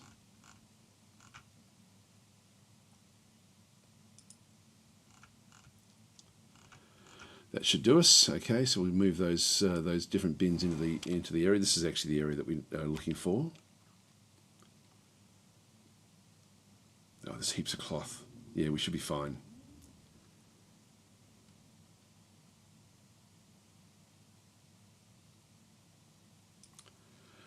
Okay, we need to broker requested at the depot. So this is... Oh no, it's Falcons. Falcons won't leave. So this is actually the problem we have now is that Falcons will stay in that position and won't leave here. So that's Falcons the broker. Is still healthy, so he's still not even thirsty yet. So what we need is we need somebody else to be the broker. So we're just going to have to go back to our nobles. And Falcons is the broker, but we need to go and get somebody else to do that. So that's the only job that Falcons actually had. Now we do actually have a fair few people that are actually pretty good at it. Munkerstrap is our manager. He's got a lot of skills. Professional negotiator. Munkerstrap, you can be the new broker. So you're the manager and the broker and the bookkeeper. So Munkerstrap sort of is going to be doing a bit of everything. All right, so we need to go back up again to the trade caravan area, and yeah, broker Munkerstrap is currently digging, but we'll have to come back. Just wait for Munkerstrap to arrive, and then we'll start to trade. There we are. So Munkerstrap is in here. Now what we need to find out is, do they have what we need? So we're going to now go into trade, and we're going to initially just look straight at the cloth. Look for the cloth that they're bringing in, and we need it to be not llama wool. Rope reed is exactly what we require. So I'm going to go and that's worth 1,000 for all of these. So I'm going to go and grab that whole bin of rope reed cloth. That's worth 1,000 there as well. There's leather, rope reed cloth again worth about 1,000. Llama wool we don't need. Llama wool. So again, it's the rope reed. These are all worth about 1,000 each. Yeah, there's a fair bit of it. that they've actually brought through. So this is actually, so there's a lot of cloth that we actually have available to us. And so there's a few things that we always want to be looking for. We're looking for, cloth is often one that is a good one to grab anyway, because it's you can sort of do a lot with it. Leather often, if you don't have a good leather industry, and we do actually have one. Bags can contain interesting things, but I'm looking for gypsum plaster. Just go past all of the cloth. There's a lot of it. Figurines, amulets, meat, fish. Got heaps of fish, plants, leaves and fruit, thread. Don't need any of this stuff. And that's it. But so really, it is a cloth that we sort of require. So let's go and let's go and see what we can trade first of all. So we've got 18 items in through here. I think I'll just trade everything we have in through this other side. There's nothing in this finished good stuff that we don't want to have. Turkey gobbler skull totems. They may not. Some things don't like the skull totems, but the humans are fine with that. So that finished goods bin, they can take that whole one. This one again doesn't have very much stuff in it. It's only worth about 100. It's only the individual stuff. 19 items in through here. Just want to make sure there's nothing in here that we want to keep, and there's not. So that's about 1,000 as well. So we'll grab that one, and then we've got another finished goods one in through here again with some good things. Some great things, actually, some great stuff that we've actually made in our fortress. So another 1,000, and then we've got another one here of about another 1,000. So you can see there we've got value is currently 3,000. Again, just looking through just to see what we've actually got there. That one's it's worth heaps. It's so good. It's so damn good. It's so damn good. Okay, so guys, you need to buy this stuff that we've made. All these skull totems. I might just foist them off on them, actually. This is how we get rid of the turkeys. We'll sell them individually, and then we'll just try to get as much cloth as we can from what we have. So we've got 4,218. So I'm going to give them the 218 as profit, and we'll just come back in and sort of try to pick up the bits that we need. So down to cloth. We've got the sheep wool. We've got that one selected. We want this one as well. So they're now making 2,000 at this stage. That's leather. We don't want leather. Rope breed. We'll grab that as well. 3,000. It's still green there, which means that they're going to accept it. And that's still green there with their profit, just because Monkerstrap is so good at negotiating. I'm happy for them to leave happy. So I'm going to sell 4,218 worth of turkey gobbler skull totems, or turkey hen skull totems. And for that, we're going to get all this different cloth, which is then going to save the fortress, or save the save Falcons anyway. So we're going to do the trade. If that's green, it means that they'll accept it. And yes, proceed, and that's done. So thank you for your business. So we no longer want anything else now at the location. So we just come back in. Now it says we can move them to and from. This is that's the distance, sort by value. I don't know how we move it from. Like if we do it the cloth.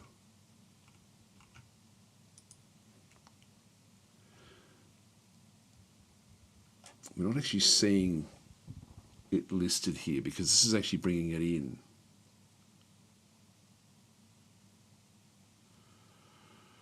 This is to and from, but I don't know the from.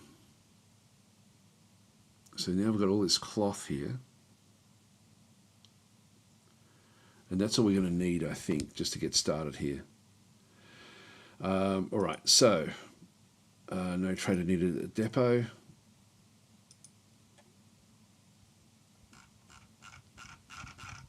Yes, that's actually what they've got. Really should be able to move it away from this.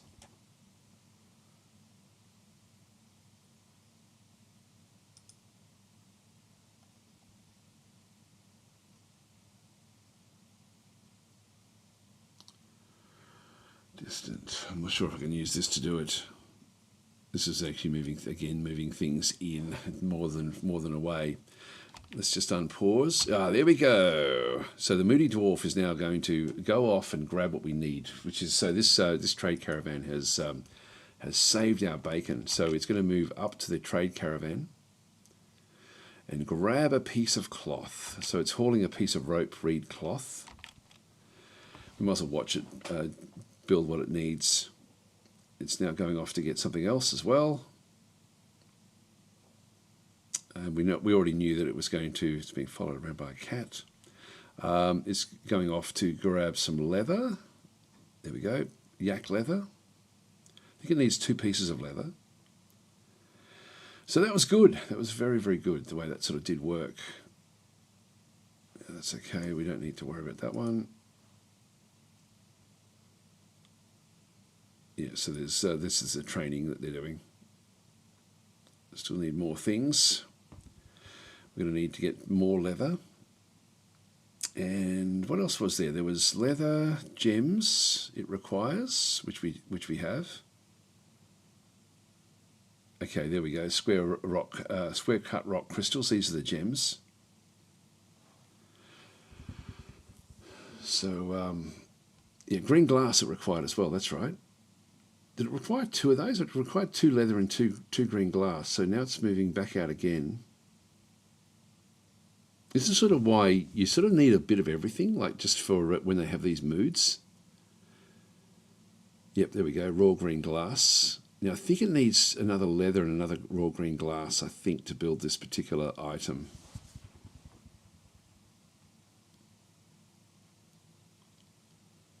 Yep, still going off to get more things. I'm glad that we got this so early, because if she starts to starve or get super thirsty, it can debilitate them. But they won't move off. There we go, more yak leather, and there should be one more of the green glass as well.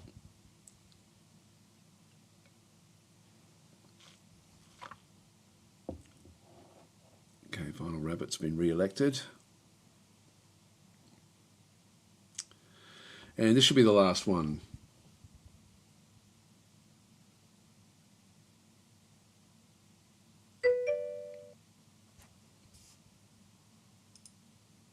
Yep, glass there, and that should be it. And that's because of the list that we actually had.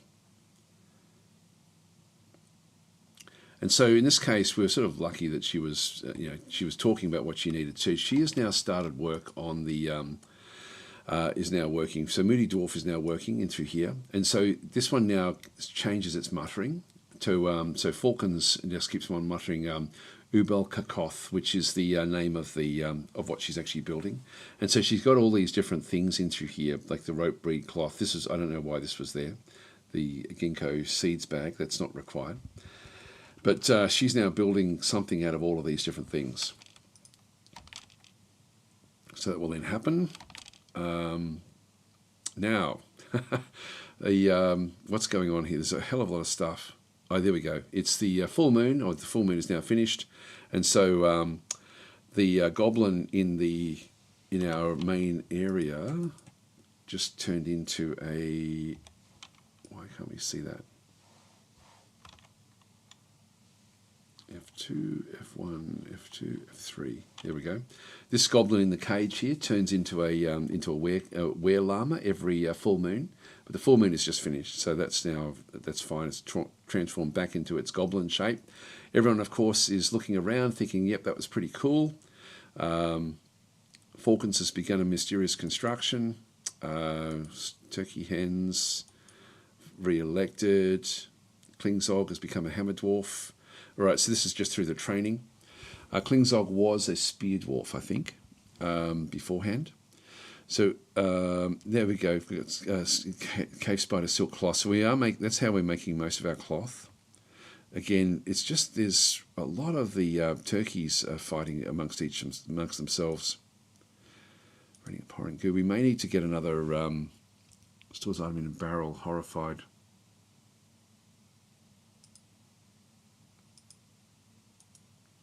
Yep, okay. Something else outside here. Some other creature. Nothing else has been caught in there though. That's fine. There we go. Making pig iron blocks. Making coke from lignite has been completed. So we did find more lignite. And so we're still making more steel, which means we should have made the... we should now have made the mandate. So if we have a quick look at the nobles again, yeah, there's no mandate there for the mayor. So the mayor is like, so we did actually build that sword that he so badly wanted made. They've been slaughtered. That's all fine. Yeah, so just, yeah, everything is actually pretty good in here. What I'm going to do though is I think we will go down and now have a bit of a look at the, where is it? This one here. I think we'll make more butcher's shops. So I'll just keep them, I'll just open them up into a largish zone in here. Just go and get another zone off this way. And we don't need the tanner shop. I don't think we really need. Oh, maybe I'll do it both ways.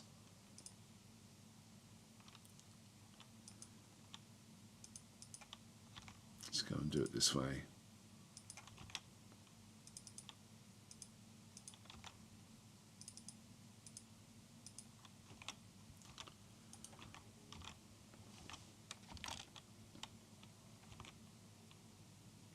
There's way too many bolts.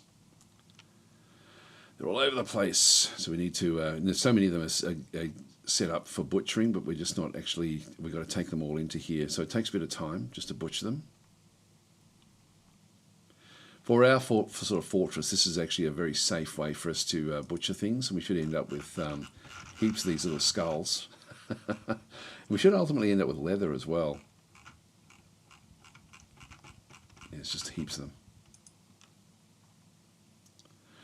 It's just a constant butchering process. So Falcons is still working away through here.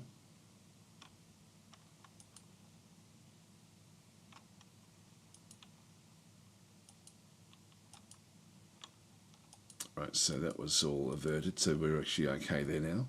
Oh, soap making. We never finished that off. Now, this is also, just want to make sure, if we've got stuff in here, we've got steel high boots, steel greaves, mail shirts, there's an armor bin there with gauntlets. Why's that got crappy stuff in it? Helms, we've got a fair few here. Steel shields, maces, swords, and then just the extras, iron and copper and sort of things down through there. So we do actually have that one ready to go.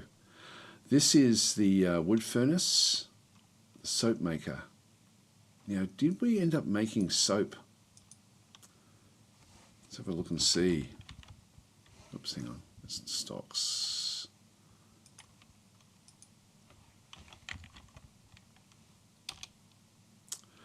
Sole fish, but not soap.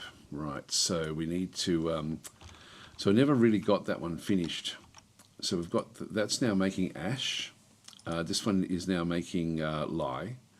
And I did see somebody's actually now trying to make potash from ash. We don't need that. And soap. Make soap from tallow. This is really important for us. So I'm going to go back into my work orders. And this is where we got to at the end of the last session without actually checking it properly. Now, we don't need potash, so I'm going to turn that one off. That's not something we require. So I'm just going to go and remove that one from the list. But we need to make ash. Actually, there's soap from tallow. Let's have a look and see what the requirements are as to why that's not actually kicking in. So soap is there. Lye is there as well. We don't need to make soap from oil. And if I have a quick look and see what the requirements are, fatty liquid at least 5, lye containing items at least 3. We don't have that one. And soap bars at most 5. Yep, I'll leave that one there because we may have to make it out of oil at some point. Let's go and change the requirements here. So it's the lye is the problem. Soap bars, yeah. So I might change this one up a little bit, change the number to 20, just so that we've actually have at least 20. We do need these done. And so we need to keep on making more lye. Now we should have ash. If we have a look at ash,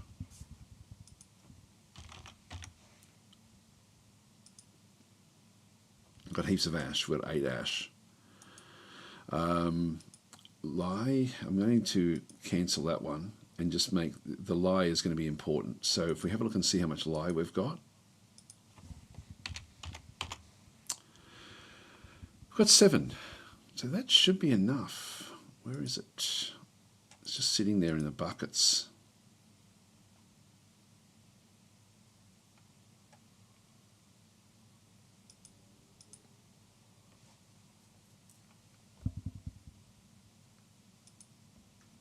Yeah, it does contain lye. I may need to make more of it. I'll just keep it coming. So let's just go back to our work orders again and just to see what the lye is as far as its maximum.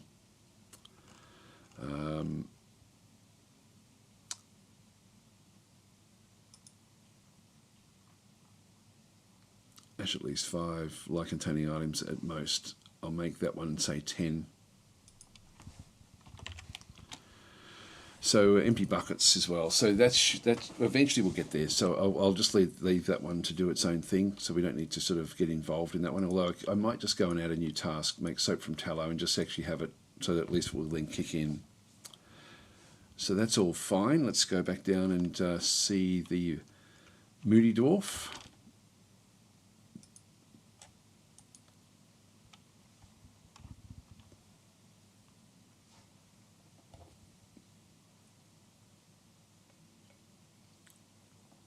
So orangutan saying we need another wood furnace. I'm not sure. Like, you know, it's once we get going with that, we don't need a lot of soap over time. We just need it initially. So I'm happy for it to just dribble along.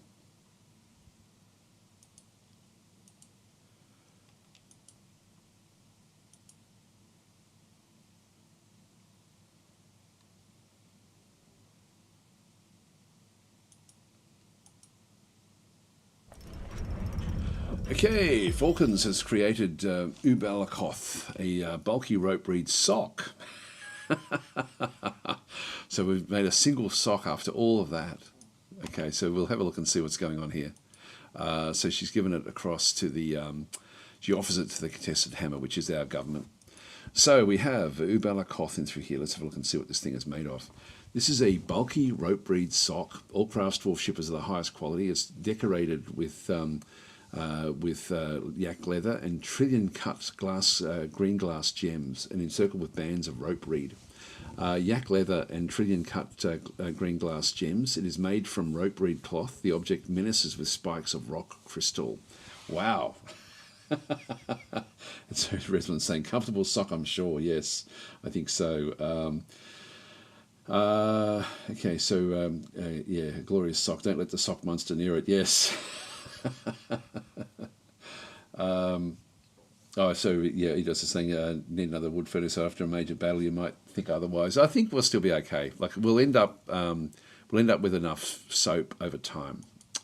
Anyway, so we've got the ash, and we're not going to be making potash anymore. We're just going to make the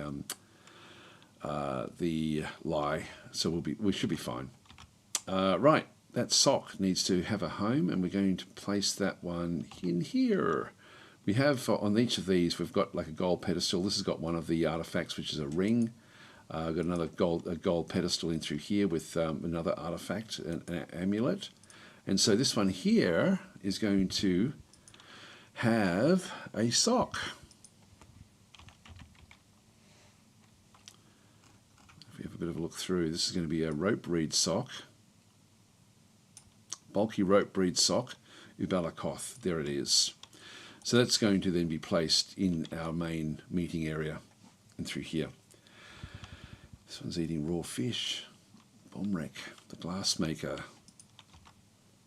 Right, so let's go back down and just check on our on everything. Actually, one thing I might have a quick look at is the Justice. There's no open cases. There was somebody who died in the fortress, and I don't know how. That's all done. These haven't been built yet. Okay, let's just keep them coming.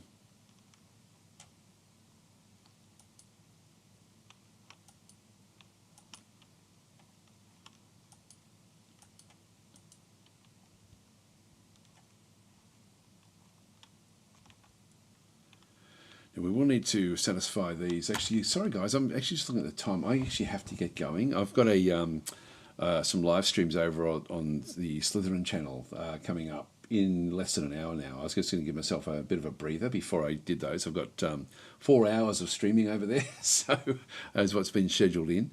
Even forget what I'm playing. Maybe Distant Worlds, but I can't think. I know the second one is Battle Sector. But so I do have to leave it here, which is actually a good spot for us, I think. What I might do is I just might go to the top of I just like to leave it with something that I'm focusing on. I'm really not focused on anything of these at this stage. The petitions will be something we will need to look at, but let's just go to the top of the fortress, and if I just leave it here, I'll then at least know that I've got the fortress open. What I might do is actually close off this other area. Before we go, we should actually see if Tobal made it back in. We'll forbid that area. And yeah, I've got this as well. I'll just forbid that. Make sure nobody else is in here. Nope, that's all okay. Yeah, so let's have a look for Tobal.